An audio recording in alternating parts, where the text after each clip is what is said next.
Hello friends, I am Sumit. I hope all of you are doing well.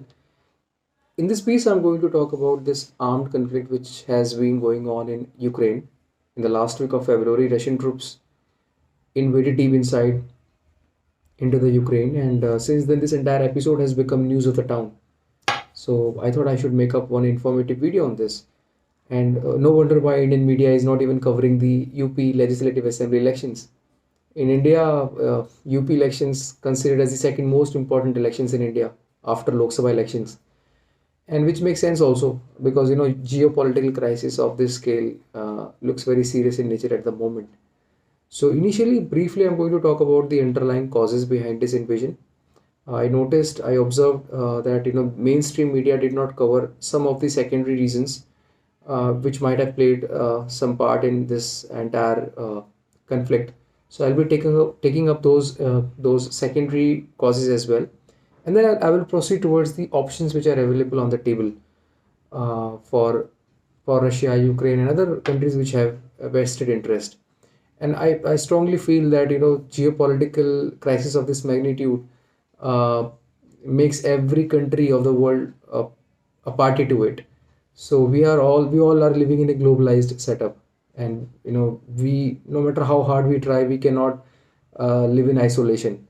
We would be affected either directly or indirectly. So I'll be also talking about the political and economic implications it would have for India in particular. This is the time when I personally feel that Indian foreign service bureaucrats, Indian foreign policy experts, they must be working around the clock, because I could not agree more to this statement that India is walking tightrope. India is in a very tough situation. India is in a catch-22 situation where it has to calibrate very appropriately on which side it has to go. India is sitting on the fence at the moment. Russia has been all-weather friend of India, and USA. I mean, if you look at the political equation, we have with US, both countries have been gravitating towards each other in last many years.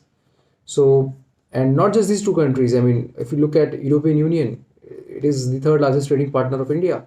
India certainly does not want to make it look upset. So India is walking tightrope. So I'm going to tell you the reasons why India has been abstaining from those resolutions which have been passed at a number of forums at UN, UNSC, UNGA. Okay. So first, the underlying reasons. Well, you must have heard of this NATO bloc a number of times by now, right? So NATO stands for North Atlantic Treaty Organization. This treaty was signed in Washington, and that is why it is also known as Washington Treaty. It was signed in 1949, and the broad objective of this treaty was to counter USSR. So USSR was another grouping of those countries which were having communism as their ideology. So this NATO bloc was having was it basically comprised of those countries which were believers of liberal ideology. They believe in democracy, and as the name itself suggests, NATO comprises of those countries which border North Atlantic Ocean. If you look at the map, you would notice that countries such as USA, France, or Spain, Germany, these are the members of NATO. And Article 5 of NATO categorically states that if any country outside of this NATO bloc tries to attack or ends up attacking either of those 30 countries, then it would be considered as attack on entire bloc, and then consequently whole bloc, each of those 30 countries would attempt to provide protection and would also launch collective attack against the attacker. Okay. Now there were speculations. There was these speculations which were going on for some time that Ukraine was trying to become a member of NATO. In fact, there was some backing, implicit or explicit backing from this NATO bloc as well, that they were willing to embrace this Ukraine as a new member of NATO. And this really raised the eyebrows of Russia. If you, I mean, this entire, whenever we talk about geopolitical crisis, it becomes very important to look at the geographical reasons. Ukraine shares more than 2,000 kilometer border with Russia. Ukraine, in fact, is the second largest country in Europe. So if Ukraine becomes a member of NATO, then it would be threat to Russia, because Ukraine, I mean, NATO countries would be placing their missile setup, their entire ammunition stock very close to Russia, and that would not go well with Russia, right? In fact, already three Baltic states such as Estonia, Latvia, और उसके नीचे Lithuania, these three Baltic states already share border with Russia, and they are members of NATO. These three countries are members of NATO. These three countries are called Baltic states because if you see Estonia, Latvia, Lithuania, they share. I mean, they have a maritime border with Baltic Sea. So that was the knee-jerk reaction. That was the main reason why this all happened. See, in the beginning, I told you that I'll be discussing some secondary reasons as well. See, in 2014, Russia annexed Crimea. Crimea used to be the southern portion of Ukraine, and it was annexed by Russia in 2014. They gave this excuse that, well, they were just merely supporting the separatists which were fighting the Ukrainian regime, and the separatists were pro-Russian. So basically, these separatists were advocating the cause of unifying Ukraine with Russia. So they thought that, well, since they were able to capture Crimea without breaking any sweat, and before that they also annexed some other portions of Georgia. Georgia used to be another satellite state of USSR. So they thought that, well, since Ukraine is trying to go out of its hands, and they have larger region now. So with the kind of sophisticated technology, weapon technology they have, and with the number of armed forces personnel on their side, they thought that they would be able to bring down the government of Ukraine within few days. That did not happen. So they eventually invaded. So that is also one of the secondary reasons why Russia invaded. By the way, there is, in fact, there was another main reason behind the annexation of Crimea. See, Russia's geographic location puts heavy constraint before it. Russia is endowed with a good amount of natural resources, be it crude oil, natural gas. To export those natural resources, it requires access to warm port, because if on a frozen port you cannot anchor your ships. They cannot move ahead, right? But Russia's northern portion, which touches the Arctic Ocean, this entire region remains frozen throughout the year, because Russia is located at a high latitude, right? As far as Vladivostok port is concerned, on the far eastern side, well, yes, they can have access to Pacific Ocean from that side, but from there they have to go through Sea of Japan, and Sea of Japan comes under the influence of Japan, and Japan is a close ally of USA. So they required to have access to whole Black Sea, from where they can have access to Mediterranean Sea, and from Mediterranean Sea they can have access to Atlantic Ocean and Indian Ocean through Red Sea. So that's why they, to have complete access to whole Black Sea, they annexed Crimean Peninsula. So now they have one warm port available, that is Sevastopol.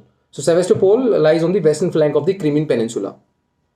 Secondary cause, role of China. Who doesn't know that China is becoming exertive day by day?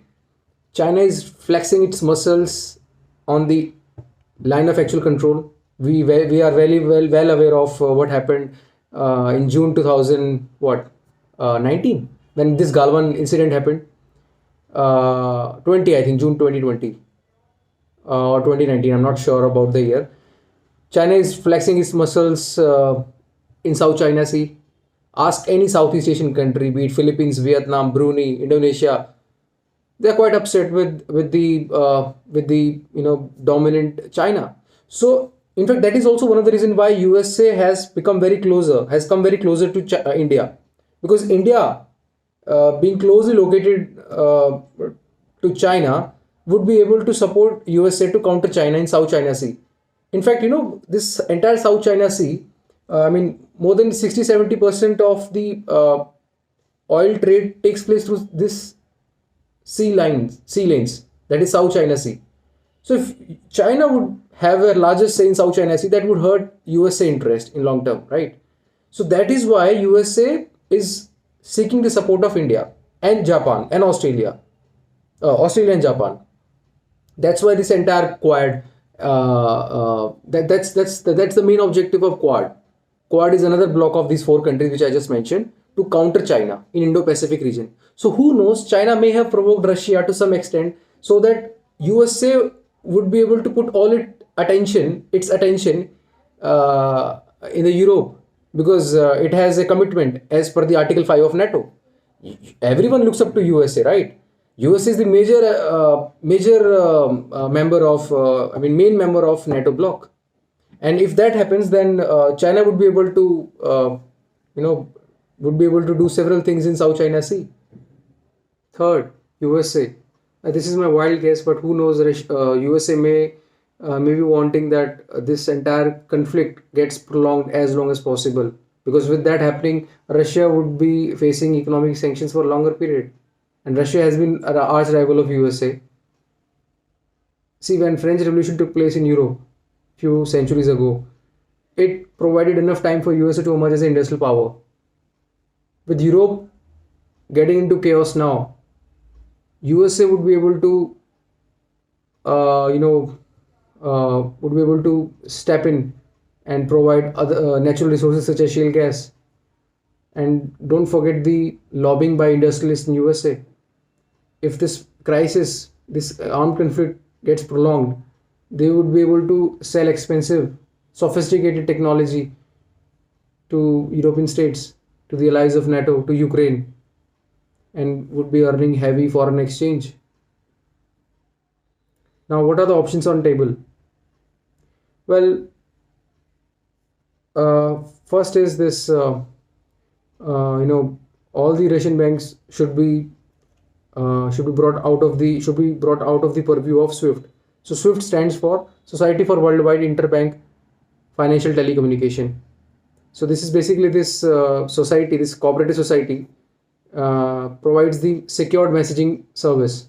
So if I need to transfer some money to one relative residing in another country, to make this entire process, to make the execution of this transaction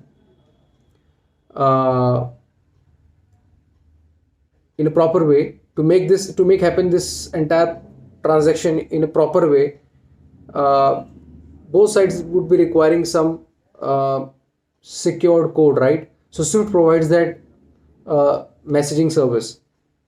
So they are thinking of this option that if Russian banks would be brought out of the purview of SWIFT, entire Russian banking system would collapse and would literally, bring them on their knees, because they would not be able to engage economic transactions.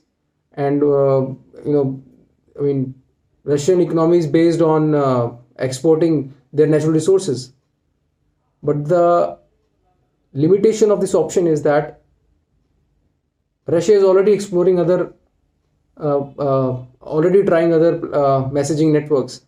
They have been developing their own messaging network, namely SPFS. Not really sure what does it stand for. Same case with China. China is also developing its own messaging network, namely CIPS, since 2015. And second, even if you are able to, bring those banks out of the purview of SWIFT, it would hurt European states also, because 30% of the natural gas requirement of European states is met through Russia only.